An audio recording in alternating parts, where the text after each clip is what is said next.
বিনামূল্যে স্বাস্থ্য পরীক্ষা শিবির অনুষ্ঠিত হলো নকশালবাড়ির ট্রাফিক গার্ড অফিসে। শনিবার নকশালবাড়ি সাতভাইয়া ট্রাফিক গার্ডের অফিসে বেসরকারি ওষুধ কোম্পানির সহায়তায় ওই শিবির শুরু হয়। এদিন শিবিরে পথ চলতি যাত্রী সহ টোটো অটো চালক এবং পুলিশ কর্মী সিভিক ভলেন্টিয়াররাও স্বাস্থ্য পরীক্ষা করেন। স্বাস্থ্য পরীক্ষা করেন খোদ নকশালবাড়ি থানার ওসি ওয়াসিম বাড়ি। এদিন শিবিরে প্রেশার, সুগার ও ওজন পরিমাপ করা হয়। ট্রাফিক গার্ডের এই উদ্যোগেই খুশি অনেকেই। আপনারা দেখছেন পানিট্যাঙ্কি টাইমস। পরবর্তী আরও খবর জানতে অবশ্যই চোখ রাখুন শুধুমাত্র পানিট্যাঙ্কি নিউজ চ্যানেলের পর্দায়।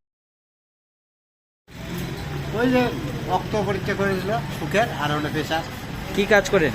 ওই ছোটো চালি আমি তো ভ্যান চলাচ্ছি বা সবাই জানে আমি গণেশ ভ্যানেরা এই এক সাইড ভাঙ্গের থাকে পেশার নিয়ে থাকি।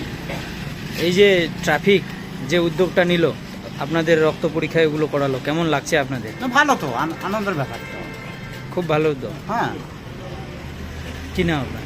ধরনী বর্মন।